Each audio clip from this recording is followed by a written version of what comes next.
Before I leave, Mr. Mayship, and I'll put that little piece of furniture to rights for you. Oh, then you're a carpenter. Well, only in a manner of speaking, as you might say. Well, now, Mr. Motheringay, feel entirely free to lay your burdens upon my shoulders. Well, the fact is, the matter which I come here to talk about might be considered of a somewhat a delicate nature. Oh, think nothing of it. Please feel free to speak, freely. My housekeeper retires very early. Oh, no, your reverendship. Nothing like that. Well, then, like what? Well, the subject about which I'm inquiring is miracles. Miracles, yes, indeed. Miracles? Any special kind of miracles? Oh, yes. The kind which I performs myself. I see. And what sort of miracles do you perform? Well, for one thing, I've just finished sending Constable Winch to Hades. Hades? Indeed. Of course, when I realized what had happened, I had him transferred to San Francisco, wherever that is. I'm sure he'll like San Francisco much better. I see you don't believe me. I can't say I blame you either. Well, after all, Mr. Dotheringay. Fotheringay? Well, very well. There's nothing else to do but for me to up and perform a few miracles before we go any further. Well, that's very interesting, I'm sure. Well, now, you take that jar of tobacco there on the table, for instance. Now, suppose I just point my finger at it like this and become a bowl of violets. That's very interesting. See? A bowl of violets. Gobblot. I mean, so it is. Of course, it ain't nothing very spectacular, your reverendship, but it's a sort of miracle a man can pass without tangling himself up in a mass of trouble. It's extraordinary. Very, extraordinary. You can see for yourself they're real violets. Indeed. Yes, indeed. Now, you take this for example. Become a bowl of fish. No, not that kind. Live fish in a goldfish bowl, swimming around. Now. Well, that's better. It's amazing. How did you do it? Just told it to. That's all? That's all. When I tells a thing to do it, it does it. It's incredible. Come on me sudden, like you might say. Well, I'd like to know if it's real, genuine miracles or if it ain't. Well, seeing as how miracles ought to come under your reverendship's special province, more or less. Well, yes, indeed. More academic fashion. These are more astonishing. Well, as far as I can tell, there ain't no limit to it. Like, for instance, a bowl of fish. Turn into a pigeon. Oh, good heavens. Oh, look at that thing, I say. Now, none of that. You stay away from Mr. Maydick now. Well, perhaps I'd best become that same jar of tobacco again. Well, Reverend, what do you think about it? It's amazing. It's the most extraordinary thing I've ever seen in my life. Ever expected to see.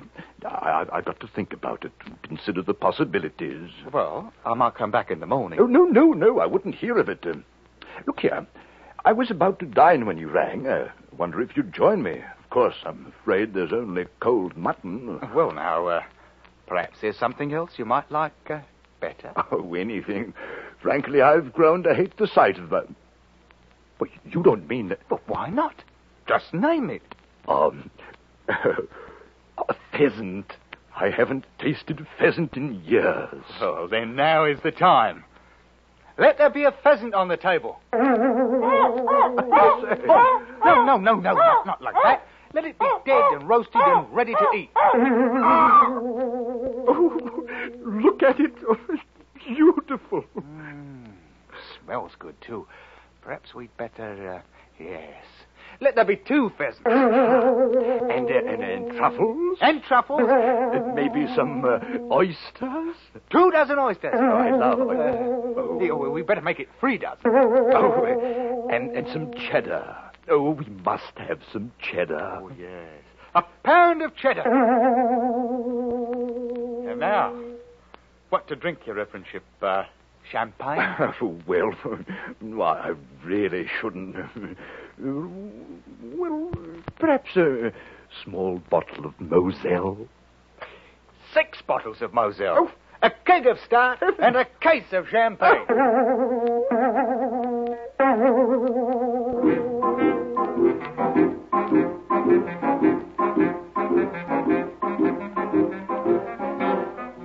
Well, there wasn't no mistake about it. I'd come to the right place for certain. Once Mr. Maydig got over his first astonishment, he turned out full of ideas for brand new miracles. Things I might never have thought of, like as not. Well, we polished off that meal in no time at all. And an hour later, we was out walking in the dark streets of the village, turning out miraculous jobs so fast I fairly wore out my finger a-pointing with it. I couldn't begin to tell you all the things we'd done there in a couple of hours, but, well, we installed a new railway line, we drained Flinders Swamp and turned it into a meadow, we cured the vicar's warts, paved all the roads, eliminated taxation, reformed the Lord Mayor, and made all the girls in the village beautiful. Oh, these weren't any of your halfpenny miracles. All of these were big. And we went right on turning them out, one every 2 minutes, just as regular as clockwork.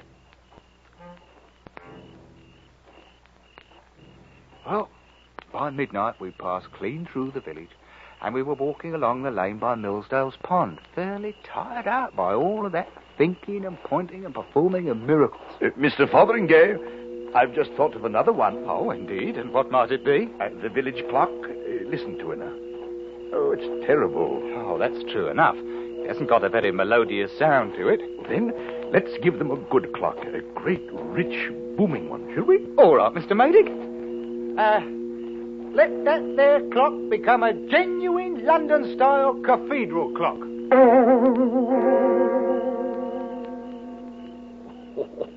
Oh, that's much better. Much better. Oh, the people of this village are going to have a big surprise when they wake up in the morning. After all we've done for them tonight. Well, I might say it. There's one or two things that we've done that I ain't so sure about, like turning every drop of alcoholic beverage into plain water, for instance. Oh, well, there's nothing to worry about, Mr. Fotheringay. You can always turn out a miraculous pint or two for your own purposes, and it will reform all the drunkards in the village. Well, perhaps so. At any rate, we might as well wait and see what comes of it. Well, what do we perform next? I really don't know. I can't think of another single miracle that we haven't already... Half a moment, Mr. Maydig. Yes? I just thought of one of my own I'd better take care of. Oh? Yeah.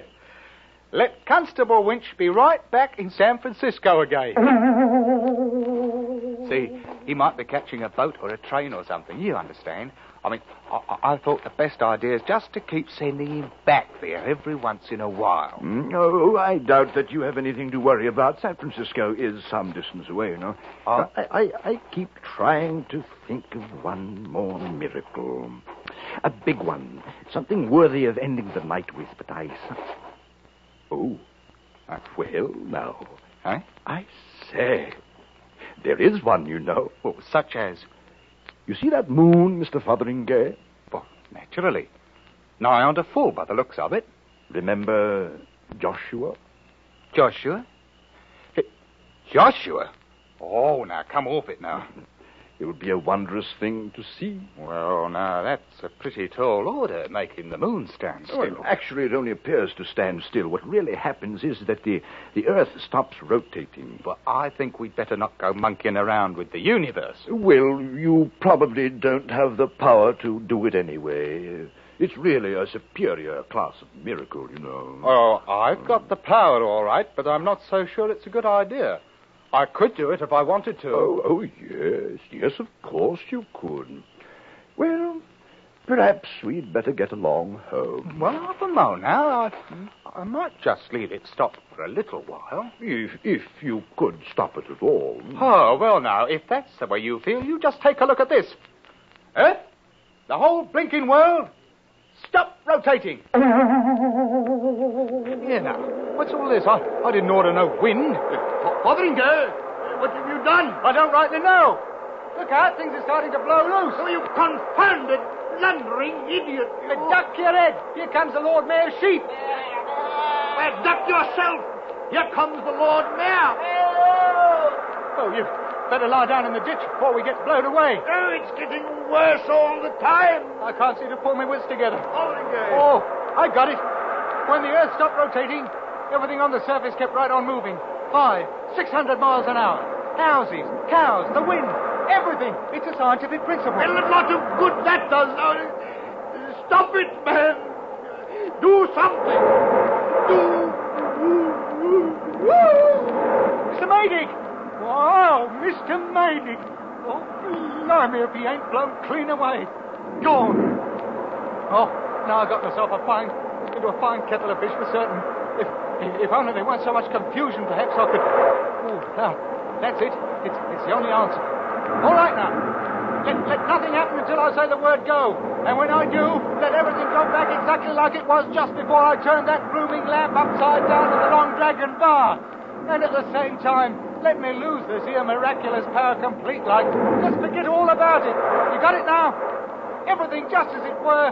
No more miracles. Just let me forget the whole thing. All right, then. You ready? Go!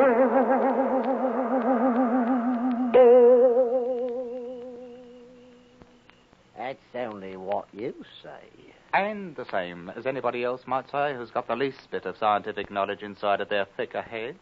Aren't I right, Constable Winch? Couldn't actually say, Mr. Fotheringay. The subject ain't exactly in my province, you know. Neither are the same, Miss Bridges. Right you are, Constable Winch. Irregardless, Mr. Beamish, miracles ain't possible. So you say. Perhaps you don't even know what a miracle is. Perhaps if I was to point my finger at that lamp there on the bar and tell it to turn upside down, I suppose you think it might do it. Well, I wouldn't say it wouldn't. You wouldn't say it wouldn't. Mr. Toddy Beamish, you haven't got a brain in your head. And I'm only wasting my time trying to enlighten you. There you are, Miss Bridges. Thank you kindly, Mr. Fotheringay. I'll be dropping in again when the place ain't quite so crowded. And so I bid you all a respectful good night. Well, Toddy, I'd say you got the best of the argument tonight. Glory be, will you take a look at this? What's up, Miss Bridges? Sixpence. He left me sixpence right here on the bar, big as anything. And so he did. The like of it ain't never happened before. Saints preserve us if it ain't a downright bloomin' miracle. That's what it is, a downright bloomin' miracle.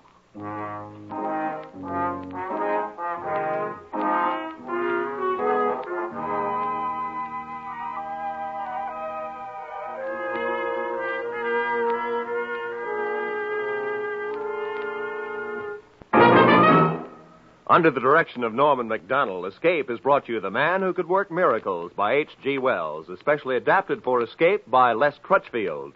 Ben Wright was starred as George Fotheringay. Featured in the cast were John Daner, Lou Krugman, Eileen Erskine, and Wilms Herbert. The special music for Escape was composed and adapted by Del Castillo.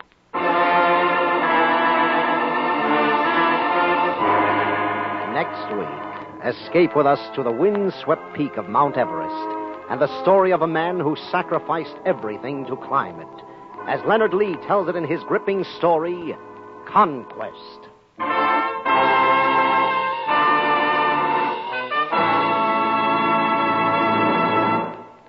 This afternoon, CBS presents a one-hour-long program for all who are wondering where the world is heading. It's called Challenge of the 50s, Years of Crises, and it will feature Edward R. Murrow and 10 outstanding CBS correspondents. It follows immediately on most of these same CBS stations. This is Roy Rowan speaking.